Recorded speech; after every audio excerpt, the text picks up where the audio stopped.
اللہ تعالیٰ کی پیدا کی ہوئی چیزوں میں کچھ تو وہ ہے جو ہمیں دکھائی دیتی ہیں، جیسا کہ آسمان، زمین، چاند، سورج، انسان، جانور وغیرہ کو ہم دیکھتے رہتے ہیں، لیکن بہت سی ایسی چیزیں بھی ہیں جنہیں ہم لوگ نہیں دیکھ سکتے۔ ہوا چلتی ہے، گرمی لگتی ہے، منہ سے آواز نکلتی ہے، جاڑا آتا ہے، موت کے وقت بدن سے جان نکلتی ہے، مگر ان میں سے کوئی بھی چیز ہم دیکھ نہیں پاتے۔ ایسی چیزوں کو اندیکھی مخلوق کہتے ہیں۔ جس طرح انسان اللہ تعالیٰ کے بندے ہیں، یوں ہی فرشتے اور جنات بھی اللہ تعالیٰ کے بندے ہیں، لیکن یہ لوگ ہوا کی طرح اندیکھی مخلوق ہے۔ فرشتوں کو اللہ تعالیٰ نے نور سے پیدا کیا ہے، اور نہ مرد ہوتے ہیں نہ عورت۔ ان کو کھانے پینے کی ضرورت نہیں، اسی لیے ان کو بھوک پیاس نہیں لگتی۔ ان کو اللہ تعالیٰ نے اختیار دیا ہے کہ وہ جب چاہے انسان یا حیوان یا کسی دوسری چیز کی شکل بن جائیں۔ وہ اللہ تعالیٰ کے بہت ہی نیک بندے ہیں۔ اللہ تعالیٰ نے ان کو جس کام پر لگا دیا ہے، اسی کو ہمیشہ کرتے رہتے ہیں۔ خدا کے حکم کے خلاف وہ کوئی کام نہیں کرتے۔ زمین و آسمان میں ان گنت فرشتے ہیں، جن میں 4 سب سے بڑے ہیں۔ ان چاروں کے نام یہ ہیں: حضرت جبریل علیہ السلام، حضرت میکائیل علیہ السلام، حضرت اسرافیل علیہ السلام، حضرت عزرائیل علیہ السلام۔ جنات کو اللہ تعالیٰ نے آگ سے پیدا کیا ہے۔ ان میں مرد، عورت، جوان، بچے، بوڑھے سبھی قسم کے ہوتے ہیں۔ وہ انسانوں کی طرح کھاتے اور پیتے ہیں۔ ان میں نیک بھی ہوتے ہیں اور برے بھی، لیکن نیکوں کی تعداد کم اور بروں کی تعداد زیادہ ہے۔ شرارت کرنے والے جن کو دیو اور شیطان کہتے ہیں۔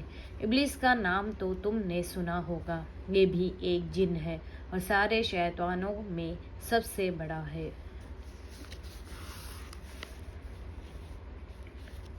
پیارے بچوں، نیچے لکھے لفظوں کو اپنی کاپیوں میں لکھو اور ان کے معنی خوب پختہ یاد کر لو۔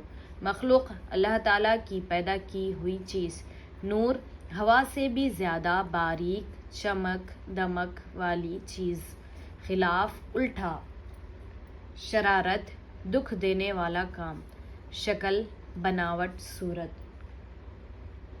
قسم، طرح، اندیکھی، جو چیز دیکھنے میں نہ آ سکے، اختیار، قابو، ان گنت، بے شمار۔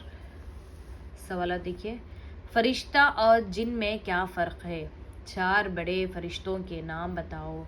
جنات میں سب سے بڑا کون ہے؟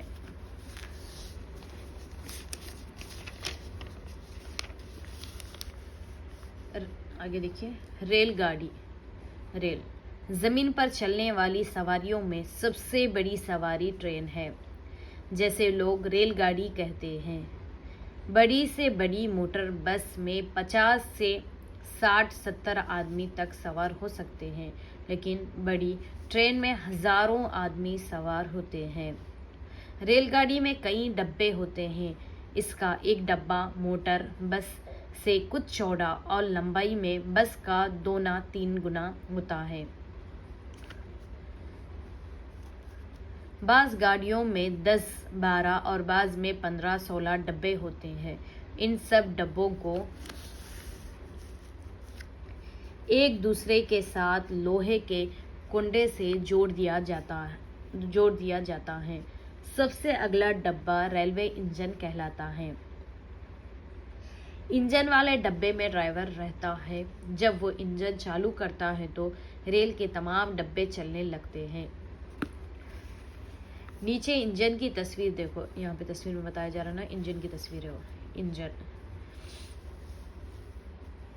ریل گاڑی لوہے کی پٹری پر چلتی ہے۔ وہ موٹر والی سڑک پر نہیں چل سکتی کیونکہ اس کے پہیے لوہے کے ہوتے ہیں۔ اگر موٹر والی سڑک پر اسے چلایا جائے تو اس کے پہیے زمین میں دھس جائیں گے، اسی لیے لوہے کی پٹریاں بچھا کر اس کے لیے سڑک بنائی جاتی ہے۔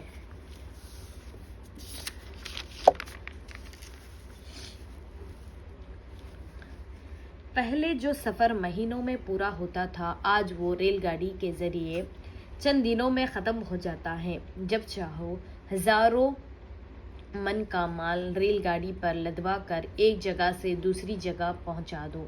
رات ہو یا دن، آندھی ہو یا طوفان، بارش ہو یا دھوپ، کسی وقت بھی ریل گاڑی کا چلنا بند نہیں ہوتا۔ دریا آ گیا تو پل سے گزر رہی ہے، پہاڑ آ گیا تو سرنگ میں گھس کر چل رہی ہے، جنگل سامنے پڑا تو درختوں کے جھنڈ میں دوڑتی چلی جا رہی ہے۔ لوگوں کے چڑھنے اترنے کے لیے 5-5، 6-6 میل کی دوری پر جگہ جگہ اسٹیشن بنے ہوتے ہیں۔ ریل گاڑی اسٹیشن پر پہنچ کر کھڑی ہو جاتی ہے۔ جن لوگوں کا سفر ختم ہو جاتا ہے وہ اتر جاتے ہیں اور جن کو سفر کرنا ہوتا ہے وہ چڑھ جاتے ہیں۔ پھر گاڑی سیٹی دے کر چلنے لگتی ہے۔ ہر ڈبے میں کنارے کی طرف ایک چھوٹا سا کمرہ ہوتا ہے، اس میں پیشاب کرنے اور پاخانہ کرنے کے لیے جگہ بنی رہتی ہے۔ اسی کمرے میں پانی لینے کے لیے پائپ بھی لگا رہتا ہے۔ جن کو ریل گاڑی سے سفر کرنا ہو ان کو چاہیے کہ اسٹیشن پر پہنچ کر پہلے ٹکٹ خرید لیں۔ اس کے بعد گاڑی میں بیٹھیں۔ بعض لوگ چوری چھپے بلا ٹکٹ سفر کرتے ہیں، وہ قانوناً مجرم اور شرعاً گنہگار ہوتے ہیں۔ خبردار، تم بغیر ٹکٹ ہرگز سفر نہ کرنا، یہ کام بہت برا ہے۔ سوالات دیکھیں۔ اسٹیشن کس جگہ کو کہتے ہیں؟ ریل گاڑی موٹر والی سڑک پر چل سکتی ہے یا نہیں؟ ریل گاڑی کا ایک ڈبہ کتنا لمبا اور چوڑا ہوتا ہے؟